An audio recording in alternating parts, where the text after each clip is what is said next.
வணக்கம். இந்த பதிவில் மேசம் ராசிக்கு ஆகஸ்ட் மாதத்திற்கான ராசி பலன்களை தெளிவாக பார்க்கலாம். இந்த ஆகஸ்ட் மாதம் பார்த்திங்கன்னா செவ்வாய் உங்களுடைய ராசிக்கு 2ஆம் இடத்திலிருந்து 3ஆம் இடத்திற்கு 3ஆம் தேதி பெயர்ச்சடைகிறாரு. 3ஆம் இடத்தில் அமரக்கூடிய இந்த செவ்வாய் புதிய விஷயங்களை சகோதர வகையில் இது போன்ற அமைப்புகள்லாம் நல்ல பலனை தருவார். ஒரு புதிய விஷயத்தை தொடங்கணும் இல்லை ஆரம்பிக்கணும்னு நினைக்கிறவங்க 5ஆம் தேதிக்குள்ள அந்த விஷயத்தை முடியுங்க. ஏன்னா புதன் மிதனத்திலிருந்து கடகத்திற்கு 5ஆம் தேதி பெயர்ச்சடைவார். அந்த வகையில் 3ஆம் தேதியிலிருந்து 5ஆம் தேதிக்குள்ள ஒரு புதிய விஷயங்களை ஒரு சகோதரரால் ஒரு விஷயம் நடக்கணும் அப்படின்னா இந்த தேதிக்குள்ள முடிவெடுத்து முடிச்சுக்குங்க. நல்ல அமைப்பாக இருக்கும். அதே போல் உங்களுடைய முயற்சிக்கு நல்ல பலனும் கிடைக்கும். அதே போல் சுக்கிரன் உங்களுடைய ராசிக்கு 2ஆம் பாவாதிபதியான சுக்கிரன் பார்த்திங்கன்னா 6ஆம் இடத்துல நீச்ச அமைப்பை பெறுறாரு.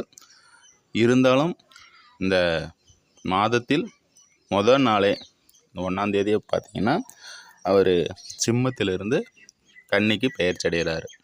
இப்போ பார்க்கும் பொழுது வருமானம், குடும்பம், உங்களுடைய வார்த்தைக ரீதியில் இந்த விஷயங்கள்லாம் பார்த்திங்கன்னா அதே போல் வேலை செய்யக்கூடிய இடங்களில் ஒரு 6ஆம் இடத்துல சுபகிரகம் அமர்ந்திருக்கு. ஒரு 6ஆம் பாவாதிபதியும் ஒரு 5ஆம் தேதி வரைக்கும் நல்ல ஒரு அமைப்பில் இருக்கிறாரு. இந்த தேதி வரைக்குமே வருமானத்தில் அதே போல் வேலைகளில் பெரிய மாற்றங்கள் இருக்காது. அப்புறம் பார்த்திங்கன்னா இந்த புதன் பார்த்திங்கன்னா 5ஆம் தேதிக்கு மேலே கடத்திற்கு பெயர்ச்சி அடைகிறதுனால வேலை சார்ந்த விஷயங்களில் எதிர்மறையான விஷயங்கள் உங்களுக்கு சாதகமற்ற அமைப்புகள் இருக்கும். ஆனால் வேலையில் வருமானம் இருக்கும். ஏன்னா தன் வீட்டிற்கு 11ஆம் இடத்துல தான் அவர் அமர்றாரு.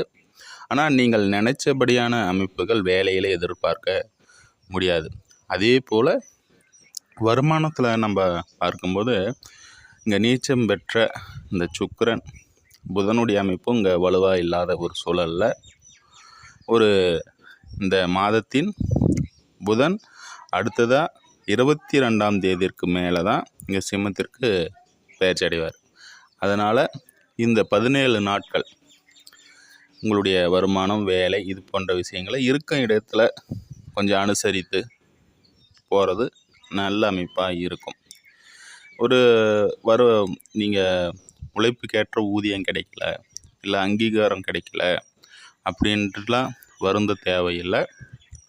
இந்த சுக்கிரன் இந்த மாத இறுதியில் ஆட்சி பலம் பெற இருக்கிறதுனால நீங்கள் உழைச்ச உழைப்பிற்கும் நீங்கள் எதிர்பார்த்த வருமானம் கிடைக்கிறதுக்கான வாய்ப்புகள் இந்த மாத இறுதியில் கிடைக்கின்றதுனால அப்படியே வேலையில் ஒரு அட்ஜஸ்ட் பண்ணுங்கள். அப்படியே குடும்பத்தில் வரவுக்கேற்ற செலவு இல்லையே, கையில் பணப்புழக்கம் இல்லையென்றால்